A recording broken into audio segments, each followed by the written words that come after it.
With Marcus and Mark, the #1 stock market show on Spotify and one of the most popular market updates on YouTube. In this show, we talk about what's happening in the markets and how we're trading them. Today is Thursday, May 23rd. New records for the S&P and the NASDAQ. Nvidia rockets higher after blockbuster earnings. Semiconductors also on the move. The Fed worried about inflation based on yesterday's minutes. Plus, we're trying to win the fear with two new WTF signals. We'll take a look at our open positions, but let's first bring up the charts here and take a look at the the S&P 500. Here we go. Look at this. Look at this. So yesterday finishing slightly lower, but coming off well off of yesterday's lows. Let's look at a 5-minute chart here, and we see some craziness today. Yesterday, sideways, flat, going nowhere, and we knew that the Fed minutes could potentially cause a little disruption to the force. And here we see that there was a little bit of a dip. Now, Fed minutes actually came out at 2 p.m. Eastern time, which was right here. And the reaction initially was negative, dropping 0.4%, and then getting pretty much right back to where the S&P was before the Fed minutes. Now, what was in the minutes is just the Fed commenting and discussing that inflation remains a little bit sticky, meaning that there aren't the nice drops in inflation that were expected, or the data showing that inflation is coming down as much as it had in the past. And some Fed members a little bit worried or concerned about what we might see for the rest of the year. And that led to an initial slide, but like we saw, we came right back. Now, today, we're looking at an entirely different story and reaction, but let's go ahead and look at the CME FedWatch tool just to see what the probabilities show after yesterday's minutes. And let me go ahead and zoom in just a little bit here. There we go. We see that June, the chances of a rate hike or cut are basically non-existent. Expected that the rates will remain the same at 96%. In July, the probability of a cut is now pretty much gone. An 18% chance the Fed will cut, 81% chance the Fed will remain at the same level, keeps rates at the same level. September is still pointing as the possible date for the first cut. Probabilities of a cut at 68, 69%. So right now, September is the month. Now, 2 cuts definitely getting a little less likely here. And we see that in November, no cut is expected, but in December, it's a toss-up. Right now, a 53% chance based on Fed funds futures that the Fed will cut again, 47% chance the Fed will not cut. And this one rate cut sometime this year right now is a high probability, but the chances of 2 cuts, we'll see what happens. But some concerns over inflation, we knew that, and definitely want to see what the Fed has to say in June, but it really looks like nothing is going to happen as far as a rate cut goes until September. Maybe that's it for the remainder of the year. Now, we have to talk about Nvidia, and let's just see Nvidia here in this S&P 500 chart. The S&P gaps higher and then pulls back. So a lot of this really just kind of Nvidia optimism in the market. S&P is now down for the day. Let's look at the NASDAQ though. Highly influenced by Nvidia's earnings, a huge gap higher, filling the gap a little bit. Well, what gives with Nvidia? Let's look at Nvidia and look at earnings. I mean, everybody a little optimistic and excited after Nvidia earnings, but Nvidia staying strong, not filling that gap at all. Up almost 10% for the day after blockbuster earnings. They beat on their earnings per share and also their revenue, but it was pretty crazy when you look at just what has happened with Nvidia year over year. So what a difference a year makes for Nvidia. These numbers are impressive, but just what has happened in this influence because of AI and what it's done sending Nvidia higher has been very impressive. I saw a few numbers here that just to put this all into perspective here. So Nvidia is now the third largest company in the world by market cap. And just 5 years ago, there was $100 billion market cap in Nvidia. It's now basically $2.5 trillion. So huge change in 5 years. That market cap is larger than Tesla and Amazon combined. And if you look at Nvidia, it's larger than Canada's entire economy. They had 14.8 billion net income, up 600% year over year. Their earnings per share up 560% year over year. Just some super impressive numbers. And there are a few other things that took place with the earnings announcement. Nvidia is looking at a 10-to-1 split, which investors also like. This doesn't change the stock fundamentally in any way, right?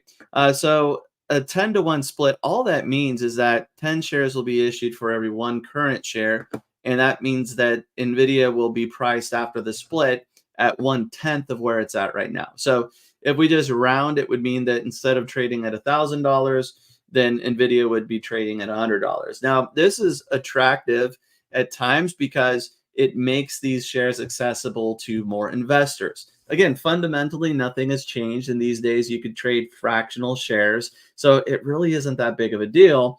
But if you have a small account and you want to pick up some Nvidia and you see that it's trading at $1,000, maybe you don't want to pick up one share or two shares. You might pick up something else, thinking that you'd be better off picking up a lower price stock. And if instead Nvidia is trading at $100 and you could trade 10 shares or 20 shares, then you might be investing in Nvidia. So psychologically, it becomes more attractive to some smaller traders. Not a big deal because you still have all of this institutional ownership and funds and traders in general are going to be buying it anyway. So again, fundamentally nothing changes, but it does make it a little more attractive to the average investor.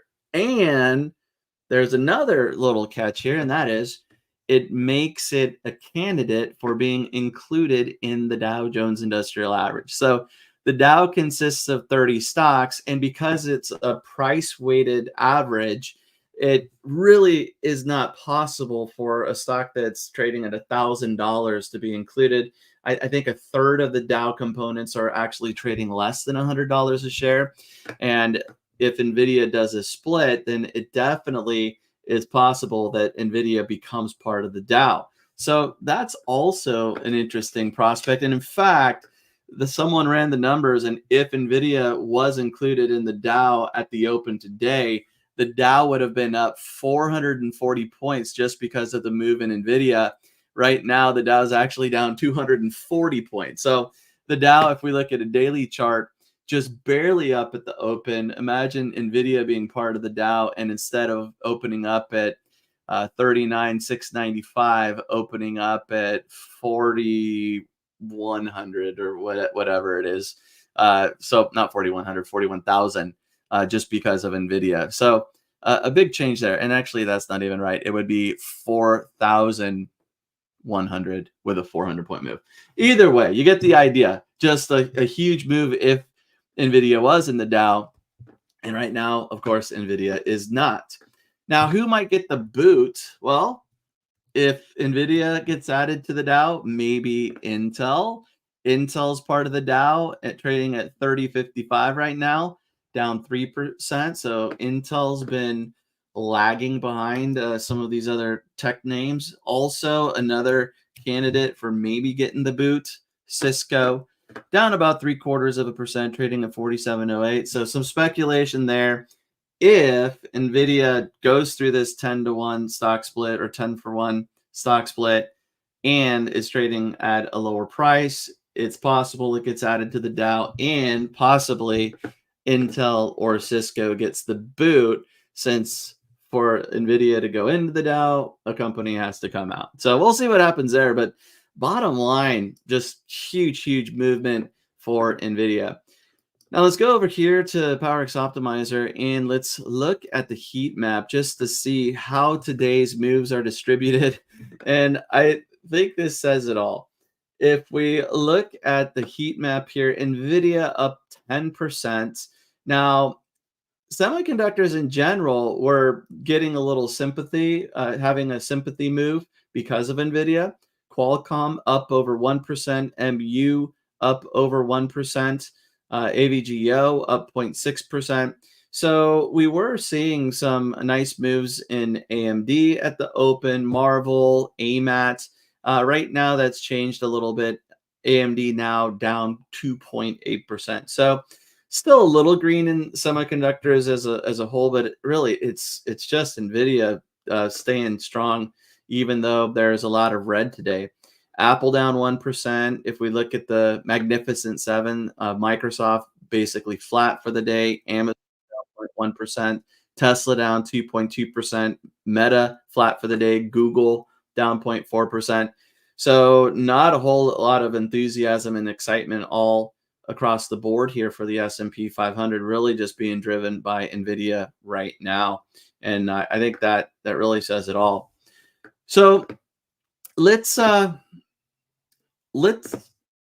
about open positions, and let's go over to the WTF analyzer here. Right now, still in 3 open positions. I'm in Airbnb, which is up a little bit for the day. Marcus is in these as well. Disney down a little bit for the day. UNP also just down a tiny bit. We entered yesterday. Not a big move there. You know, with this being down after one day, not a big deal. We typically expect to hold the trade for 4 or 5 days and have about a 70% winning percentage. So 7 out of 10 times we'll see a winner. So sitting on these, waiting for an exit. And there are 2 new signals. We traded lows this morning. So LOW is the ticker. And we got in at the open. Target was also a candidate for today. So yesterday, a huge drop on earnings, and based on the strategy rules, there was an opportunity to buy shares according to plan. At the open today, Target up a little bit, which is nice, up 1.4%. Target working out perfect, and hopefully we'll see an exit tomorrow or the next day, which isn't Monday. We'll talk about that in just a minute here. But let's also take a look at open wheel trades. And to be honest, there isn't a lot that we have open right now. If we look at CSIQ having a huge move yesterday, up 15%, pulling back a little bit. Now, we were looking for some news why this might have made a move, and we do see that there was a $1.4 billion financing that was being offered for renewable energy projects in Europe. It seems like this could have been the catalyst yesterday for this big rally. Definitely pulling back a little bit. Marcus and I talking about adding to this. We feel comfortable owning CSIQ. We just like to lower our cost basis, get our average price down. So when it does pop, we're in a better position to take profits or sell calls. However, I would rather be down here, getting around these lows, 1550, 15-ish, rather than up here when I go to add. So I'm watching this one. I hope it just takes off from here, to be honest. But if it is going to pull back, I'm interested in adding to it at these lower levels, not where it is right now. UPS having a rough couple of days. Look at this, 5 consecutive days lower, down 2.6%. This is interesting because UPS, Marcus has been making money on UPS. We traded it a little bit differently. I got into it earlier. He was still in some trades, and then he got out of those and then got into UPS at a much lower level. UPS, all in all, hasn't really been down that much for me, but just with the ranges that have been established, hard to sell calls based on my cost basis. Here, coming back towards support that we had in February. So hoping that this holds, keeping an eye on UPS. This 5-day slide definitely isn't what I wanted. We see this trend line that I was hoping. would help guide UPS higher. Not the case. That trend line's broken. I'm gonna take it off here, and let's see where we go. See where we go. As a company, I like UPS, but definitely having a rough couple of days, and right now, nothing to do for me here, but I do have some buying power, and I am looking to get into new wheel trades. Other companies, right now, nothing new for me other than those WTF trades. So, a bit of a trader joke. Why can't the Forex trader dial 911? He can't find the 11 on the keypad. Now, for those of you in Europe, 911, I think in Europe, is it 999, the emergency number? Anyway, okay, stupid joke. I didn't have to compete that hard today because Marcus isn't with me today, but I'm definitely going to bring it because yesterday, thank you for voting for me on the dad jokes or trader jokes. I was the clear winner, and I'm gonna take that prize there. Although Marcus has been giving me a run for my money the last couple of days, he definitely had me. So I'll bring it tomorrow. Just kind of a little bit of a light one today since I didn't have the competition. But I'll bring it tomorrow for sure. With that said, Marcus will be with me today. He is traveling, flying back from New York to Texas, so he was unable to join me for today's session. Just looking at the calendar and what's in store for us. Tomorrow, we do see durable goods, core durable goods, Fed member Waller, revised University of Michigan sentiment. I mean, there's some medium flag reports. Revised University of Michigan consumer sentiment is a red flag report. But the real biggie here this week was Nvidia. And then, like we saw, there was some movement to the Fed meeting minute. So is this going to get the markets moving tomorrow? Probably not. I think it's going to be more of a, do you want to be long going into the weekend, or do you want to take some profits going into the weekend? Because it is a 3-day weekend. In the US, the markets are closed on Monday for Memorial Day. So no coffee with Marcus and Mark on Monday. We'll talk about it tomorrow as well while we're doing the show.